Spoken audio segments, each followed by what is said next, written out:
سيد الشاكرين وأفضل الصلاة وأكمل السلام على سيد الأنبياء والمرسلين وعلى آله الطيبين الطاهرين وأصحابه المكرمين العظيم الأمين المكين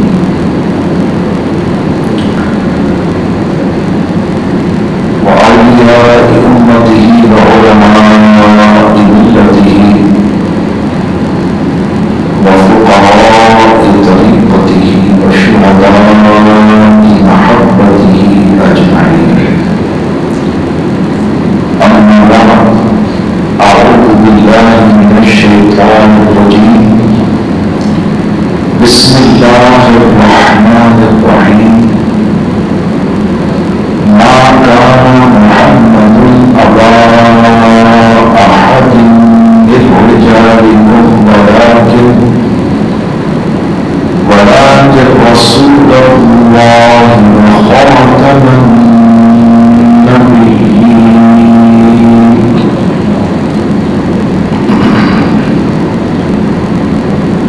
وقال الله تبارك وتعالى: يريدون ليطفئوا نور الله بأفواههم والله متم نوره ولو كره الكافرون. هو الذي أرسل رسوله بالهدى ودين الحق ليظهره على الدين كله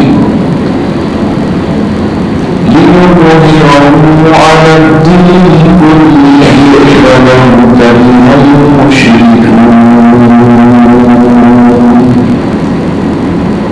صدق الله مولانا العظيم. وقال النبي صلى الله عليه وسلم: إن الرسالة والنبوة قد انقطعت، فلا رسول بعدي ولا نبي، أو كما قال عليه الصلاة والسلام. صدق رسوله النبي الكريم، ونحن على ذلك من الشاهدين والشاكرين، والحمد لله رب العالمين. هو الحبيب الذي ترجى شفاعته لكل هول من الأهوال مقتحمين. يا رب بالمصطفى بلغ مقاصدنا واغفر لنا ويا واسع الكرم. يا رب صل وسلم دائما أبدا على حبيبك خير الخلق كلهم. لي خمسة أطفي بها حب الورائد حاتما: المصطفى والمرتضى وابناهما والفاطمة. واغفر عنهم وغيب سلسانا ومدده قبل مدده عليهما مدده انتظارك تستمع علينا. اے خدا جو خدا بھی خدا مدد.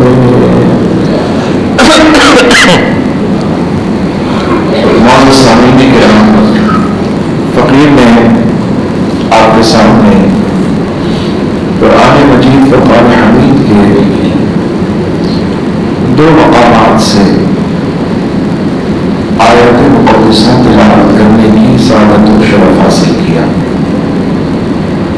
ایک آیت سورہ احزاب معروف آیت مقدسہ،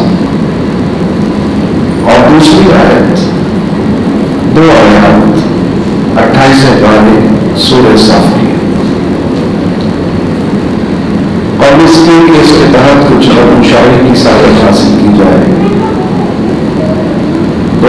اللہ تبارک و تعالیٰ ہم سب کو حق سن کر حق کو قبول کرنے اور حق پر عمل کرنے کی توفیق عطا فرمائے، آمین بجاہ النبی الامین صلی اللہ علیہ وسلم۔ عقیدت و محبت سے ایک بار تمام مسلمان مل کر درود پاک کا نذرانہ پیش فرمائیں۔ اللہم صلی علی سیدنا مولانا محمد من الجود والکرم وآلہ وصحبہ وسلم، صلاۃ و سلام علیک یا سیدی یا خاتم النبیین۔ معزز سامعین کرام، یہ مہینہ عیسوی اعتبار سے ستمبر کا مہینہ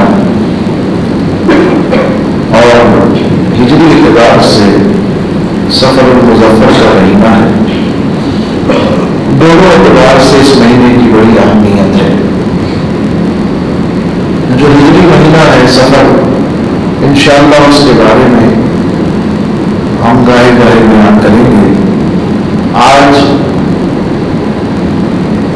کچھ خصوصی گفتگو ماہ ستمبر میں آخر ایسی کیا اہمیت ہے کہ جس کی وجہ سے ہم نے اس کو موضوع گفتگو بنایا۔ یہ ماہ ستمبر ویسے تو بہت سی باتیں اس سے جڑی ہوئی ہیں، لیکن ہمارے لیے گفتگو کا اصل عنوان آج سے تقریباً 52 برس قبل ایک ایسا واقعہ پیش آیا ملک پاکستان میں کہ جس نے آج ہماری اس گفتگو کا عنوان اس کو بنا دیا۔ اور ہر سال جب یہ دن آتا ہے، یہ مہینہ آتا ہے، یہ عشرہ آتا ہے، تو ہم اس کی یادگار مناتے ہیں۔ جس طرح بعض چیزوں کی یادگار منائی جاتی ہے ان کو یاد رکھنے کے لیے، تاکہ وہ ہمیشہ دلوں میں رہیں، ذہنوں میں رہیں، اور ہمیں ہمیشہ اس کا احساس بھی ہو اور اس کی قدر بھی ہو۔ اسی بات کو ہم آج آپ کے سامنے کوشش کرتے ہیں کہ رکھ سکیں۔ پاکستان بن گیا 14 اگست 1947 کو، 11 اگست کو ڈکلیئر ہو گیا، 14 اگست کو باقاعدہ اعلان ہو گیا، تقسیم ہو گئی۔ لیکن پاکستان بننے کے باوجود غلامی کی بظاہر جسمانی تبدیلی تو ہو گئی، مگر فکری اور ذہنی تبدیلی نہیں ہو سکی۔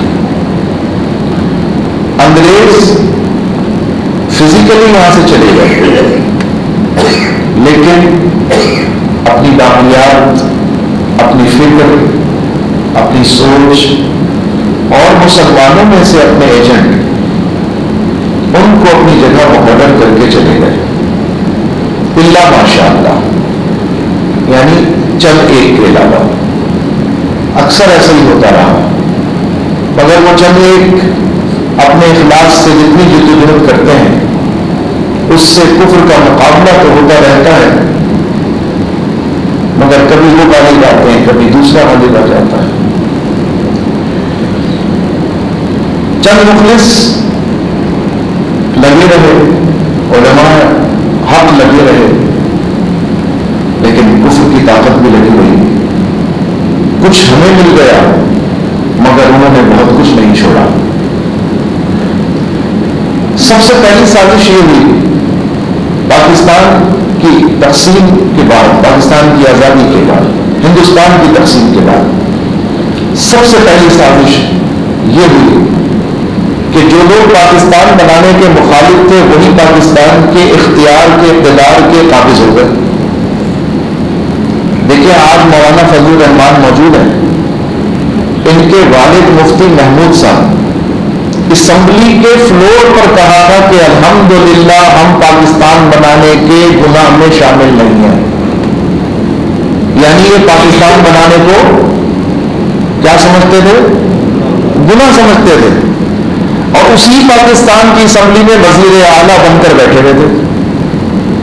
صحت کے وزیر اعلیٰ مفتی محمود صاحب, اور آج ان کا بیٹا پاکستان کا چیمپئن بنا ہوا. جن کے اجداد, یہ میرا الزام نہیں ہے, آپ سب بھی جانتے ہیں, میڈیا پہ موجود ہے, ہر چیز موجود ہے. مسٹر مودودی صاحب جماعت اسلامی آج پاکستان کی چیمپئن ہے, لیکن یہی جماعت اسلامی کے بانی مسٹر مودودی,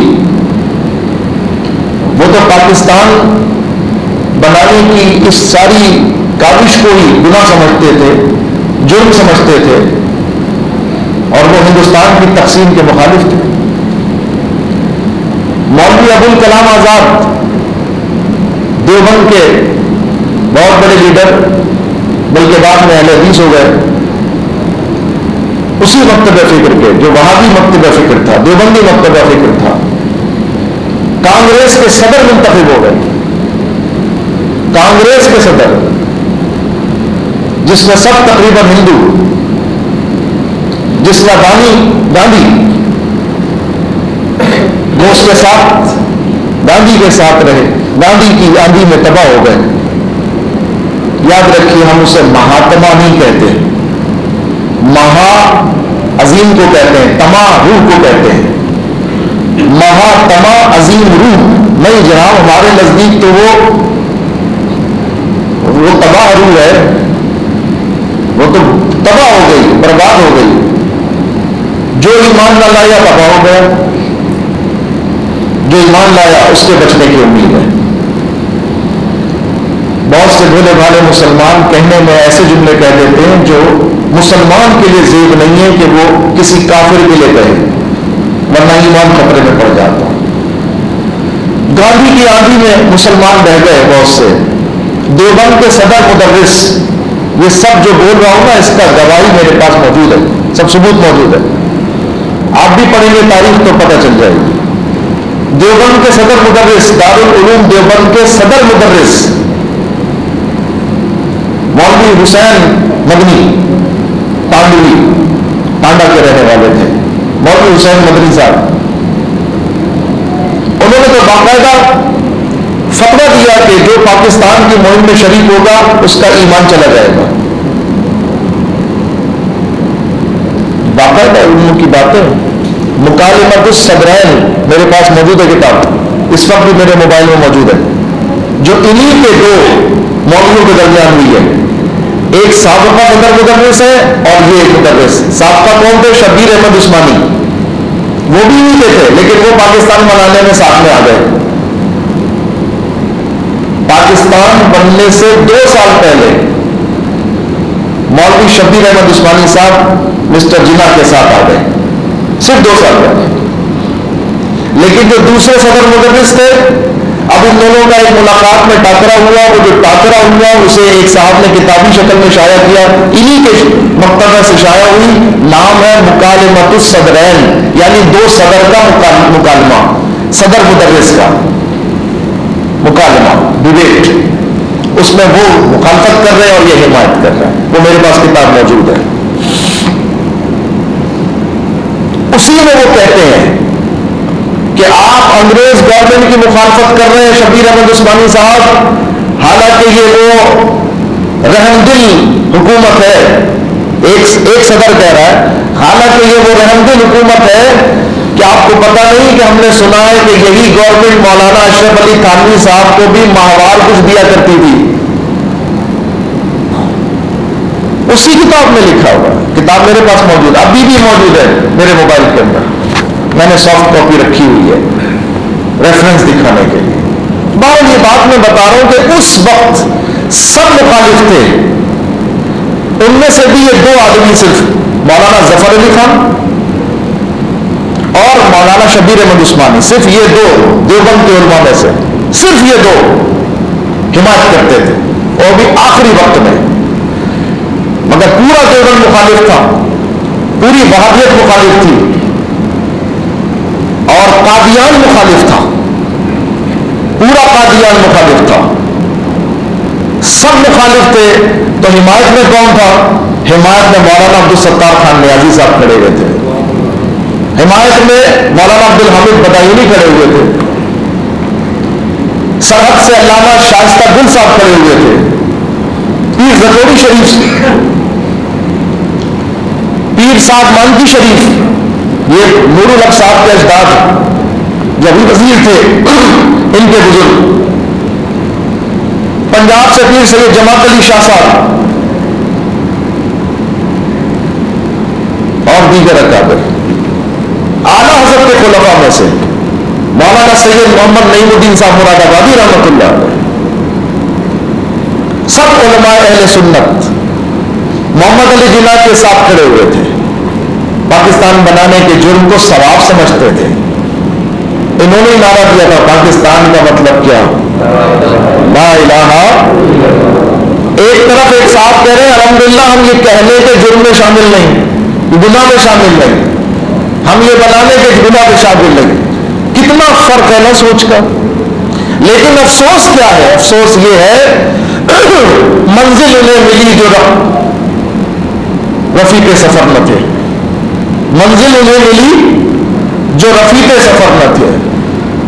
منزل پر جب پہنچے یہ سارے سادہ لوگ بزرگ تھے، ان کو نہ لالچ تھی نہ عہدوں کی منصب کی پرواہ تھی، یہ اپنے اپنے پیر خانے چلے گئے، یہ اپنے اپنے آستانے چلے گئے، یہ اپنے اپنے دارالعلوم چلے گئے، یہ اللہ اللہ میں لگ گئے خانقاہوں کے اندر، چلو بھائی جناح صاحب سنبھالیں گے، چلو بھائی احمد علی خان صاحب سنبھالیں گے، چلو بھائی یہ دیگر لوگ سنبھالیں گے، ہم نے تو جا کے وہی کام کرنا ہے جو ہم پہلے کرتے تھے، اللہ اللہ کرتے تھے، اللہ اللہ کریں گے، بچوں کو قال اللہ قال رسول سکھائیں گے۔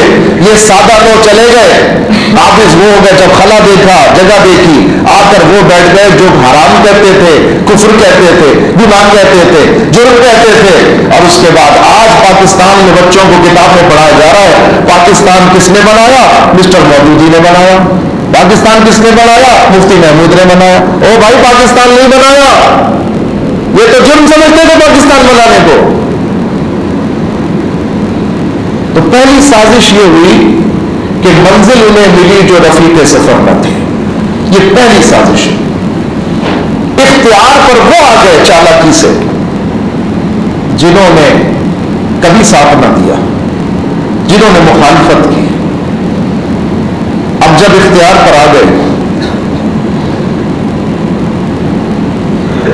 تو بالکل وہی حال ہوا جیسا آج ہمارا سنیوں کا حال ہوتا ہے محرم میں، کہ آپ کی گلیوں کے دروازے بند کر دیے جاتے ہیں، سنیوں کے محلوں کو کارڈن آف کر دیا جاتا ہے، کیونکہ شیعوں کے 15 لوگوں کا جلوس گزرے گا، 3 گھنٹے پہلے سے آپ کی روڈیں، آپ کی شاہراہیں، آپ کا شہر بند کر دیا جاتا ہے۔ کیوں بھائی؟ وہ تھوڑے سے روتے پیٹتے نکلیں گے، ان کی حفاظت کے لیے ان سے زیادہ پولیس والے ہوں گے، ان سے زیادہ رینجرز والے ہوں گے، اور سنی جو ہے وہ بیچارہ نہ اپنے گھر پہنچ رہا ہوگا، نہ موٹر سائیکل کا راستہ، کوئی راستہ نہیں مل رہا ہوگا۔ بولو ہے ایسا کہ نہیں؟ اکثریت میں کون ہے؟ اہل سنت، اور اہل سنت بھی اپنے گھروں تک بھی نہیں پہنچ سکتے ان دنوں میں جب جلوس ان کے گھر کی طرف سے نکل رہا۔ عذاب ہے کہ نہیں ہے؟ کیوں جی؟ اس لیے کہ اختیار پر وہ قابض ہے، اختیار کے مراکز پر وہ قابل۔ آپ اکثریت میں ہو کر بھی کچھ نہیں کر سکتے، وہ اقلیت میں ہو کر اختیار کے مراکز پر قابض ہو گئے چالاکی سے، اور آپ بے وقوفی اور سادگی میں رہ گئے۔ بالکل یہی حال اس وقت ہوا، آج کی مثال میں نے دی نا، بالکل یہی حال اس وقت ہوا۔ پاکستان بن گیا، اختیار کے مراکز پر چالاکی سے وہ قابض ہو گئے۔ کون قابض ہوئے؟ قادیانی اور جتنے مخالف تھے۔ سب سے پہلا وزیر خارجہ پاکستان کا بنا، اس کا نام ہے ظفر اللہ، جسے یہ ملکہ جو کل مری ہے برطانیہ کی، اس کے باپ نے سر کا خطاب دیا تھا۔ اس کا باپ جارج پنجم یا ششم، اس کا جو باپ تھا بادشاہ تھا، کنگ تھا برطانیہ کا، جارج پنجم یا جارج ششم اس کا نام تھا. پھر یہ بیٹی بنی, اب اس کا بیٹا بنا ہے کنگ. اس نے غالباً 70 سال حکومت کی ہے. ملکہ برطانیہ نے, الزبتھ نے 70 سال حکومت کی ہے. اور یہ جب ملکہ بنی تھی اپنے باپ کے مرنے پر, تو ہمارے بزرگ جو ہے ختم نبوت کی تحریک میں قید و بند کی صحبتیں برداشت کر رہے تھے. مولانا عبدالستار خان یاری صاحب جیل کی کال کوٹری کے اندر بند تھے, انتظار کر رہے تھے. 6 دن 7 راتیں گزر گئی تھی, انتظار کر رہے تھے پھانسی کی سزا ہونے والی ہے, پھندے کو لٹکایا جائے گا. کیوں؟ جرم کیا ہے؟ تاجدار ختم نبوت. آپ کیوں جرم کر رہے ہیں جناب؟ آپ کو بھی پھانسی کو لٹکا دیا جائے گا. یہی نعرہ لگانے پر حیرت ہو رہی ہے. یہ نعرہ لگانے پہ پھانسی پر, آج یہ نعرہ لگانے پہ پھانسی کو جواب دیا جائے گا. کیونکہ یہ ملک بنایا تو سچوں نے تھا, لیکن قبضہ 2 نمبروں نے کر لیا. منزل انہیں ملی جو رفیق سفر نہ تھے, وہ قابض ہو گئے جو اپنے نہ تھے, جو پرائے تھے, جو غیر تھے, جو مخالف تھے, جو دشمن تھے, جو بدخواہ تھے. وہ اقتدار کے مراکز کے اوپر قابض ہو گئے.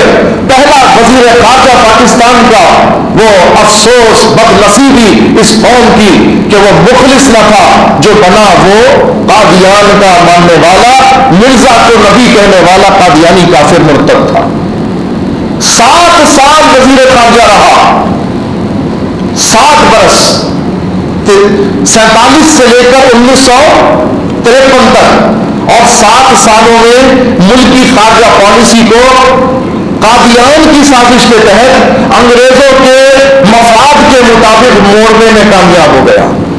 پاکستان امریکی بلاک میں چلا گیا. پاکستان امریکی بلاک میں چلا گیا. ہندوستان رشین بلاک میں چلا گیا. اس خبیث کی سازش سے پاکستان کی خارجہ پالیسی انگریزوں کی خواہش کے مطابق طے کر دی گئی. اس کی سازش سے, یہ میں تاریخ پاکستان بتا رہا ہوں آپ کو, ہو سکتا ہے کوئی مولوی نہ بتایا آپ کو. 1953 میں جب حد ہو گئی بدماشیوں کی, اور جب پاکستان کا اور فضائیہ کا چیف, پاکستان کی فضائیہ کا چیف جب قادیانی بن گیا, اب علماء کے بس ہو گئی. انہوں نے ایک احتجاجی تحریک شروع کی. لاہور اس کا مرکز بنا, اور الحمدللہ اس تحریک کا بھی جو صحرا سجا وہ علماء اہل سنت حنفی بریلویوں کے سر سجا. تحریک چلی, مرکز مسجد وزیر خان لاہور. امام کون؟ اعلیٰ حضرت کے خلیفہ علامہ ابو الحسنات رحمۃ اللہ علیہ, ان کے صاحبزادے علامہ خلیل احمد قادری صاحب, اور دوسری عظیم شخصیت علامہ عبدالستار خان نیازی.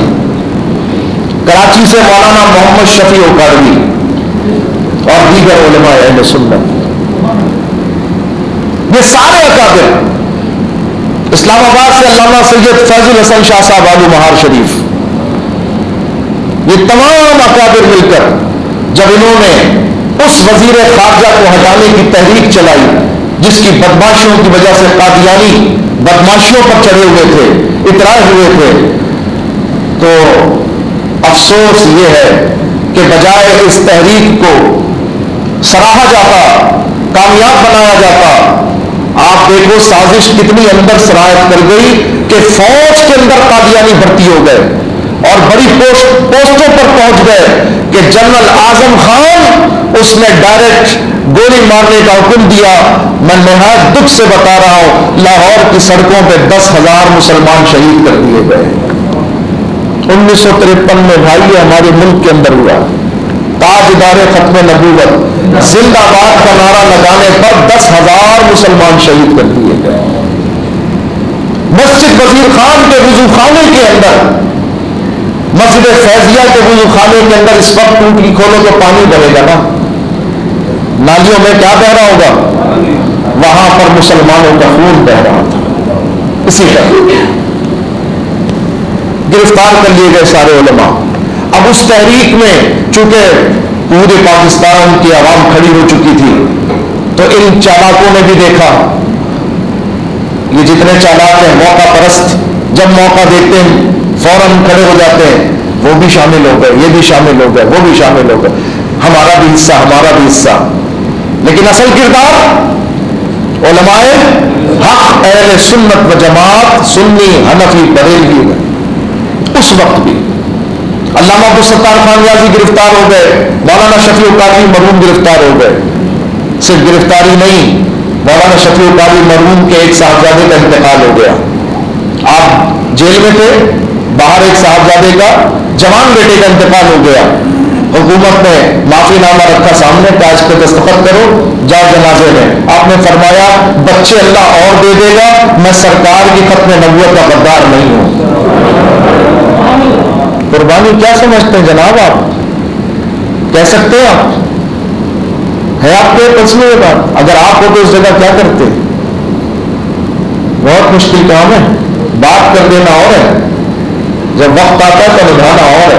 اللہ مولانا شفیع القادری مرحوم کی قبر پر کروڑا رحمت نازل فرمائے. ایسے عظیم علماء تھے ہمارے. بیٹے کی میت کو نہیں گئے، جنازہ چھوڑ دیا، مگر معافی نامے پہ دستخط کرنا گوارا. یہ وہ عظیم جملہ ہے جسے علامہ خادم حسین رضوی رحمۃ اللہ علیہ یہی ہمیں سمجھا کر گئے. یاد رکھنا مسلمانوں، گناہگار، خطا کار، سیاہ کار تو ہر مسلمان ہے. گناہگار ہونا اور بات ہے، لیکن غدار ہونا اور بات ہے. کوئی گناہگار ہو پھر بھی معافی کی گنجائش ہے، مگر غدار ہو تو معافی کی گنجائش نہیں ہے. اس لیے یاد رکھنا، کبھی غدار نہ ہونا یا کبھی غداروں کی حمایت نہ کرنا. وقت مجھے اجازت نہیں دیتا، تاریخ تو اتنی بھری پڑی. اب 53 میں یہ مسئلہ اٹھا، مسلمان شہید ہو گئے، یقیناً جذبات ہوتے. اب وہ آگ سلگنا شروع ہوئی. 20 سال کے بعد، پورے 20 سال کے بعد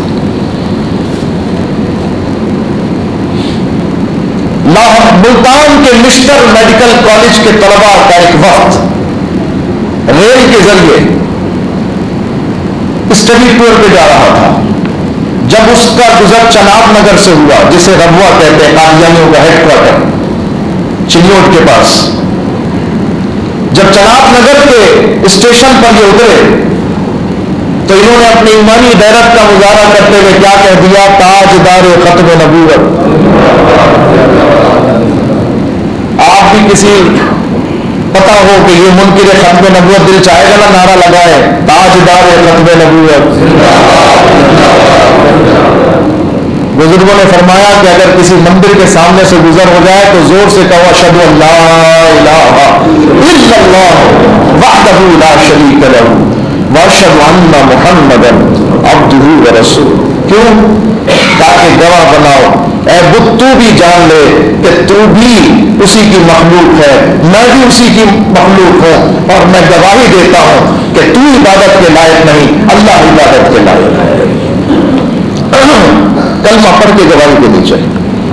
میں حضور امیر المجاہدین علامہ حافظ خادم حسین رضوی رحمۃ اللہ علیہ، اللہ کروڑا رحمت ان کی برکت پر نازل فرمائے. یہ ملیر کے اسی رستے سے ماڈل کالونی کو گزر رہا تھا. گاڑی میں بیٹھا ہوا تھا میں ان کے ساتھ، وہ تشریف لائے ہوئے تھے دورے پر. تو جب یہاں سے گزرنے لگے تو ماڈل کالونی میں جو قادیانیوں کا مرکز بنا ہوا ہے، اس مرکز کے پاس سے جب گزرنے لگے روڈ پر سے، تو میں نے کہا حضور دیکھیے اس گلی میں ان کا مرکز بنا ہوا ہے. میں نے ایسے اشارہ کر کے کہا. حضرت نے ادھر دیکھنے کے بجائے ادھر دیکھا. کہا شاہ جی میں اس کی طرف دیکھنا بھی نہیں چاہتا. اور پھر آپ نے زور سے کہا اے اللہ تو گواہ رہنا میں تیرے محبوب کی ختم نبوت پر ایمان لاتا. کیسا عشق تھا، کیسا اظہار تھا. پھر مجھے فرمایا شاہ جی آپ تیاری کریں. میں نے بتایا یہ پارک ہے RCD گراؤنڈ، اس میں مولانا شاہ نورانی صاحب بھی آئے تھے، اور ایسا ہوا تھا ویسا. آپ نے فرمایا شادی آپ ادھر جلسہ رکھے میں آؤں گا انشاءاللہ, اور جلسے کا عنوان رکھے تاجدار ختم نبوت زندہ باد. وہ تو زندگی میں موقع نہیں دیا, وہ آ نہیں سکے. یہ حضرت نے مجھ سے فرمایا تھا. عشق تو اس کو کہتے ہیں. اور آج ہم ان گستاخوں سے مروت کرتے ہیں جو حضور کے ختم نبوت کے منکر. ہم انہیں اپنے پڑوس میں جگہ دیتے ہیں, ہم انہیں اپنے پاس بٹھاتے ہیں, ہم ان کی رعایت کرتے ہیں, ان کے ساتھ کھیلتے ہیں, ان کے ساتھ کھاتے ہیں, ان کے ساتھ تعلقات بناتے ہیں. کچھ تو بتاؤ, قیامت میں سرکار کے سامنے یہ منہ لے کے جاؤ گے, سرکار کا کلمہ پڑھتے ہو, سرکار کے ختم نبوت کے منکر کے ساتھ محبت کرتے ہو, کیا منہ دکھانے کے لائق ہوگا؟ بس اسی غیرت کا نظارہ ان طلباء نے کیا. وہ قادیانیوں کا اڈا تھا, انہوں نے لڑائی شروع کر دی. یہ طلباء تو نہتے تھے, لڑائی کے ارادے سے تو گئے نہیں تھے. جوش ایمانی میں نعرہ لگا دیا, بہت لڑائی ہوئی, مسلمانوں کو بہت مارا گیا. بس یہ جب ایکشن ہوا, اللہ تعالیٰ نے اس وقت بھی غیرت مند علماء کو سعادت عطا فرمائی. قائد اہل سنت علامہ شاہ احمد نورانی صدیقی دیوبندی تھے, بولیے, وہابی تھے, شیعہ تھے, کون تھے؟ بریلوی تھے. اعلیٰ حضرت کے خلیفہ کے بیٹے تھے, اعلیٰ حضرت کے خلیفہ کی پوتی کے شوہر تھے. یعنی بات ساری اوپر جائے گی تو امام احمد رضا پر ہی جائے گی. غیرت کا سیلاب وہیں سے بہتا ہوا آ رہا ہے اور ساری کھیتیوں کو ہرا بھرا کرتا چلا جا رہا ہے. دلوں کی کھیتی ہری بھری ہے. کیوں جی؟ غیرت ایمانی کا موقع. مولانا شاہ احمد نورانی پہلا نام. دوسرا نام آپ کے منیر کی عظیم شخصیت, الحمدللہ ہمارا تاج, ہمارے منیر کا اعزاز. دو ہی بزرگ ہیں بڑے, باقی اور بھی ہیں, لیکن دو ایسے نام ہیں جن کا نام لے کے ہم جھوم جاتے ہیں. ایک ہے مفتی عبداللہ نعیمی شہید رحمت اللہ علیہ, اور دوسرا نام ہے شیخ الحدیث علامہ عبد المصطفیٰ اظہری رحمت اللہ علیہ. آپ بھی قومی اسمبلی کے ممبر تھے اس وقت نورانی صاحب کے ساتھ. اور مولانا عبد المصطفیٰ اظہری کون ہے؟ اعلیٰ حضرت کے سب سے بڑے خلیفہ مولانا امجد علی اعظمی رحمت اللہ علیہ کے ساتھ جاتے ہیں. دیکھو اوپر جاؤ گے تو پھر بات احمد رضا کٹی جائے گی. عشق کا دریا وہیں سے بہ رہا ہے. انہوں نے مل کے تحریک پیش کی 30 جون 1974. آپ مجھے وقت دیں گے بات کرنے کا, اجازت دیں گے آپ بات کرنے کی؟ یہ بات ہے حضور کی ختم نبوت کی. سن لیں, عشق و محبت کی داستان ہے. دلوں میں بٹھا لیں اور جا کر یہ بھی وعدہ کریں. ایک تو یہ بات سن کر اس کو یاد رکھیں گے, دوسرے اپنے گھر والوں کو ضرور بتائیں گے انشاءاللہ. 30 جون 1974 کو اس واقعے کی بنیاد پر, وہ جو خونی واقعہ ہوا, جھگڑا ہوا چناب نگر میں, مسٹر میڈیکل کالج کے طلباء کو جو مارا گیا قادیانیوں نے, مولانا نورانی صاحب نے 30 جون 1974 کو اپنے رفقا کے ساتھ اور پھر دیوبند کے مولانا حضرات کے ساتھ بھی, مفتی محمود بھی شامل ہو گئے, دیگر علماء بھی شامل ہو گئے, وہ بھی شامل ہو گئے. میں یہ نہیں ناانصافی نہیں کروں گا, انہوں نے بھی اپنے نام دیے. ہاں, 2 دیوبند مولوی نہیں شامل ہوئے. ایک کا نام ہے غلام غوث ہزاروی اور دوسرا کا نام ہے مولوی عبدالحکیم. یہ شامل نہیں ہوئے, انہوں نے دستخط نہیں کیے. بھٹو جیسے لبرل نے دستخط کر دیے, بھٹو جیسے, خان عبد الولی خان جیسے نیشنلسٹ نے دستخط کر دیے. عبد الولی خان کے پاس نورانی صاحب قرارداد کا مسودہ لے کر گئے, جناب اس پہ دستخط کر دیں. انہوں نے لیا, دستخط کر دیے. کاغذ پڑھ تو لیں. کہا جناب میں نے چہرہ نورانی دیکھ لیا, بات بھی نورانی ہوگی اس کے. بھٹو دستخط نہیں کر رہا تھا. اس نے کہا جناب میں کسی کو کافر نہیں کہتا, سیاسی آدمی تھا نا, یہ جملہ سیاسی لوگوں کا ہے, حق والوں کا نہیں ہے. وہ کفر کو کفر کہتے ہیں, ایمان کو یہ اللہ کی سنت ہے. اللہ نے فرمایا قل یا ایھا الکافرون، کافر کو کافر کہنا ہے، ایمان والے کو ایمان والا کہنا ہے. یا ایھا الذین آمنوا، یہ بھی اللہ کی سنت ہے، اور یا ایھا الکافرون یہ بھی اللہ کا طریقہ ہے، دونوں اللہ کا طریقہ ہے. اور منافق کہنا بھی اللہ کا طریقہ ہے. سورہ منافقون اللہ نے اتاری ہے. عزیزان گرامی، بھٹو کے پاس پہنچے مولانا نورانی، کہا جناب یہ قرارداد ہے. کہا میں کیسے کسی کو کافر کہہ دوں؟ وہ کیسے کافر ہیں؟ وہ بھی تو نماز پڑھتے ہیں، وہ بھی تو سب کچھ کرتے ہیں. آج قادیانیوں یہ بڑا دھوکہ دیتے ہیں، کہتے ہیں جناب مولوی صاحب نے غلط بتایا جمعے میں، ہم حضور کو خاتم النبیین مانتے ہیں، ہم حضور کا کلمہ پڑھتے ہیں، ہم بھی لا الہ الا اللہ محمد رسول اللہ کہتے ہیں. آپ کو کل کوئی بولے گا تو یہی بولے گا، سن لو یہ دھوکہ ہے بہت بڑا، تمہیں نہیں پتا یہ کس کو محمد رسول اللہ مان رہے ہیں. ان کی نظر میں محمد الرسول اللہ فاطمہ آمنہ کے لال نہیں بلکہ ان کا مرزا غلام احمد ہے. یہ دھوکہ دیتے ہیں. یہ خاتم النبیین عبداللہ کے بیٹے محمد ابن عبداللہ صلی اللہ علیہ وسلم کو نہیں کہتے، بلکہ یہ خاتم النبیین اپنے مرزا غلام قادیانی کانے کو کہتے ہیں. یہ اس کو کہتے ہیں، دھوکہ دیتے ہیں سامنے، کہتے ہیں نہیں نہیں ہم بھی مانتے. اب آپ بولیں گے یار مولانا جھوٹ بول رہے تھے یا یہ جھوٹ بول رہے ہیں. ان کی کتابوں میں لکھا، ہم دکھائیں گے، ہم ثبوت دیں گے، ہم ہمارا دیں گے، ہم بتائیں گے کہ یہ دھوکہ کس طرح دیتے ہیں. ان کے کاڑے، ان کے جھوٹے نے کہا ہے کہ وما ارسلناک الا رحمۃ للعالمین، یہ جو قرآن میں نازل ہوا ہے یہ حضور کے لیے نہیں، یہ میرے لیے نازل ہوا ہے. ہم دکھائیں گے، ہم الزام نہیں لگا رہے، جو اس میں خود لکھا ہے وہ بتائیں گے. ہمیں کسی سے بلا وجہ کا بیعت نہیں ہے. ہم کسی ہندو کے خلاف عشرہ مناتے، ہم کسی کرسچن کے خلاف مناتے. آپ نے کبھی اس منبر سے کرسچن اور ہندو کے خلاف بلا وجہ کوئی بات سنی ہے جو پاکستان میں بستے؟ ہاں ان کا عقیدہ بتاتے، غلط ہے، عقیدہ ان کا غلط ہے، لیکن بلا وجہ کسی ہندو کو ٹارچ کرنا کبھی کیا گیا یہاں سے؟ ہمیں کافر سے بیر نہیں ہے، ہمیں کافر سے حسن اخلاق سے پیش آنا ہے تاکہ وہ ایمان میں داخل ہو جائے.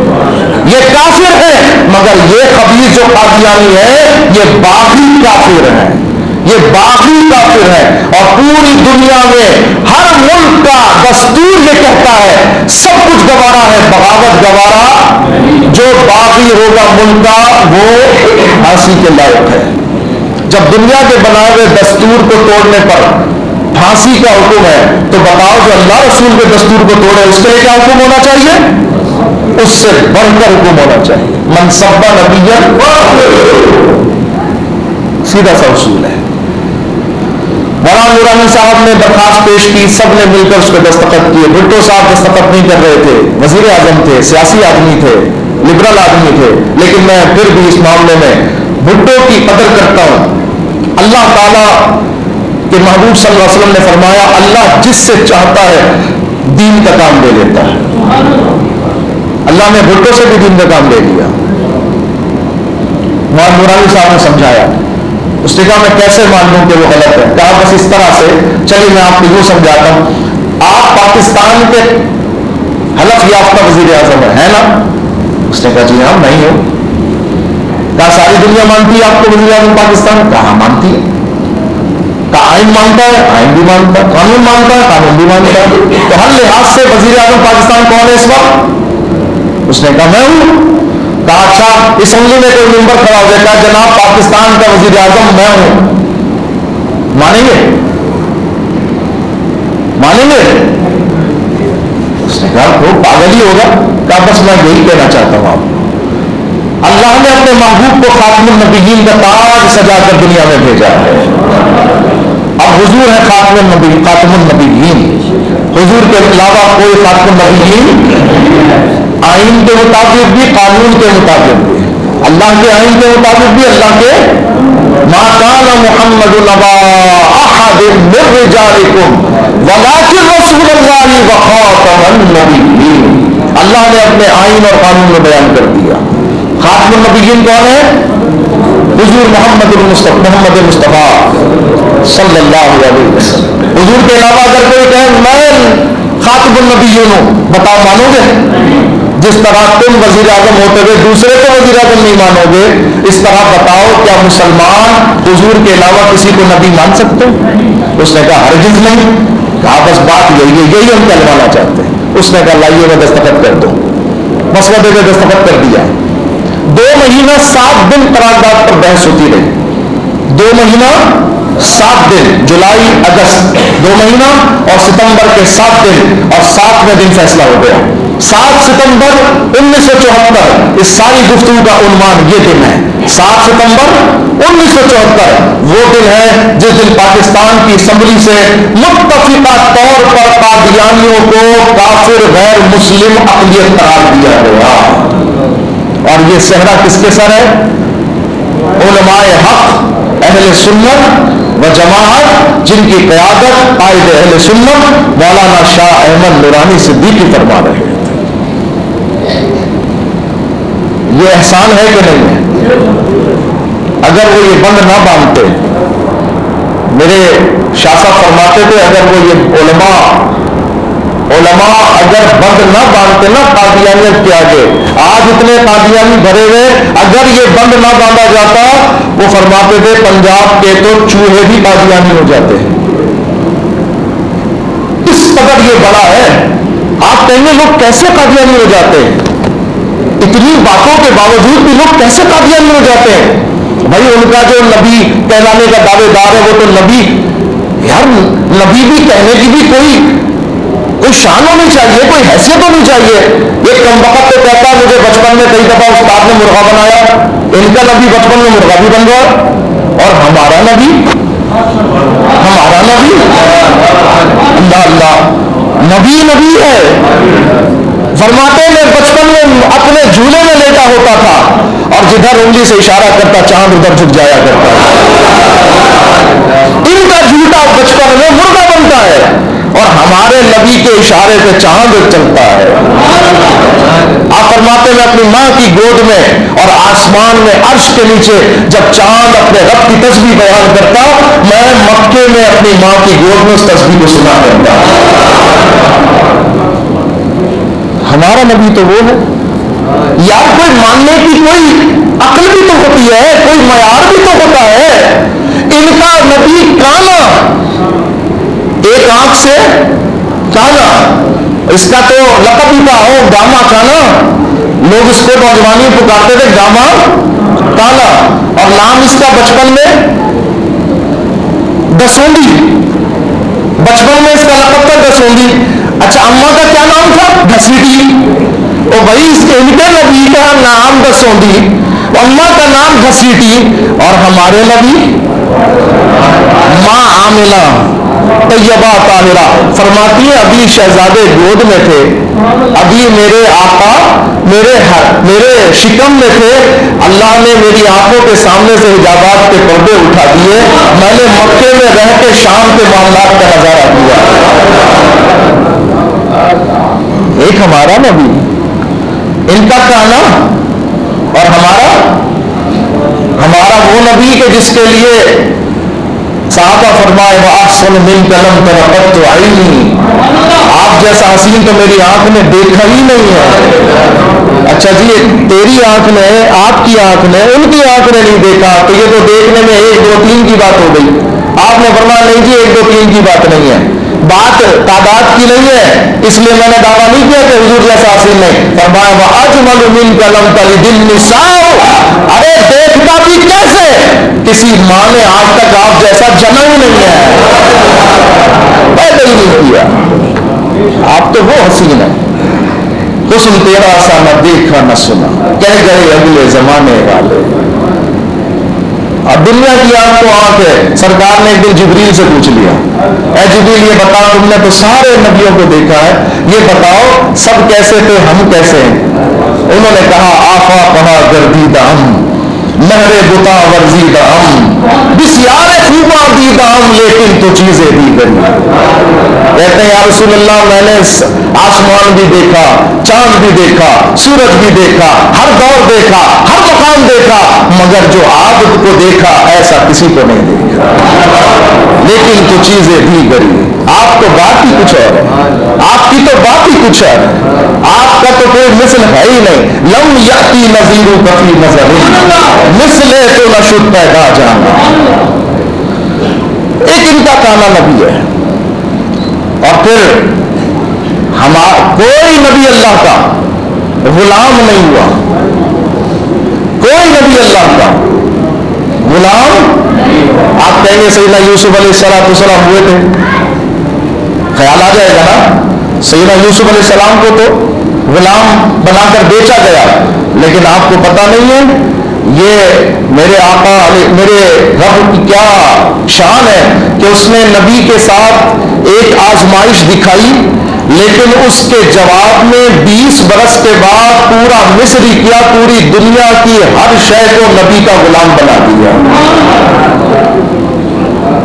کوئی نبی غلام نہیں, لیکن یہ تو نام میں بھی کیا ہے, مرزا غلام احمد. تو جو خود غلام ہو وہ آقا و سردار کیسے ہو سکتا. اور پھر جب اس کا خاتمہ خراب ہوا, جب خاتمہ خراب ہوا, کہتے ہیں جب یہ مرا نا اس رات اس نے 100 دفعہ حاجت خانے گیا, یہ بیت الخلا گیا. 3-4 دفعہ آپ چلے جائیں تو کیا حالت ہوگی, 10 دفعہ چلے گئے پھر, اور 20 دفعہ چلے گئے تو جانے کے قابل بھی رہیں گے. تو کچھ جب یہ بہت کثرت سے جا رہا تھا تو پھر جانے کے بھی قابل نہیں رہا, پکڑوا کے لے جانے لگے. جب اس کے بھی قابل نہیں رہا تو وہی نیچے بنا دی گئی کڈی, پلنگ کے برابر میں ہی کڈی بنا دی گئی. مرا بھی وہیں, ہیضے کا شکار ہو گیا تھا, دعوت میں گیا تھا, ہیضہ ہو گیا تھا, ہیضے کا شکار ہو کے مرا. اللہ اللہ. اور میرے آقا میرا نبی, میں آپ کو آج ایک بات ایسی بتاتا ہوں شاید آپ نے پہلے نہ سنی ہے. میرے آقا علیہ الصلوۃ والسلام دنیا سے تشریف لے کر جا رہے ہیں, دنیا سے تشریف لے جا رہے ہیں, پردہ فرما رہے ہیں.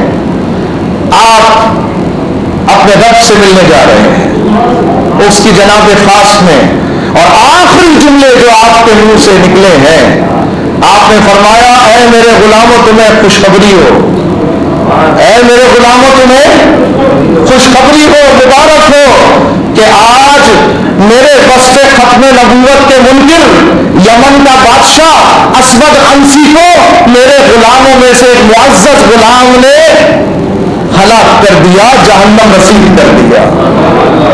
سنی آپ نے کبھی یہ بات, سنی کبھی یہ بات؟ سرکار علیہ السلام کو وقت وصال حضرت جبریل امین علیہ السلام نے آ کر بتایا یا رسول اللہ مبارک ہو آپ کو, آپ یہ خوشی لے کر اپنے رب کے دربار میں جائیے. کیا خوشی؟ جس نے نبوت کا دعویٰ کیا تھا یمن میں, اسود عنسی پہلا شخص ہے جس نے نبوت کا دعویٰ کیا, اسود عنسی یمن کا بادشاہ. سرکار آپ کے غلام نے اس کا کام تمام کر دیا. آپ کے غلام ہے, کیا نام ہے غلام کا؟ حضرت فیروز دیلمی. حضرت فیروز دیلمی. فرمایا سرکار آپ کے غلام نے اس کا کام تمام کر دیا, اپنے غلاموں کو بشارت سنا دیجیے, اپنے غلاموں کو خوشخبری سنا دیں. یعنی سرکار علیہ السلام آخری لمحات اس دنیا میں جو خوشخبری لے کر تشریف لے کر گئے اور دے کر گئے ہیں وہ بھی اپنے ختم نبوت کے منکر کا حال بتا کر گئے. آؤ مسلمانوں, آج ہم نے پھر سے نیت کرنی ہے.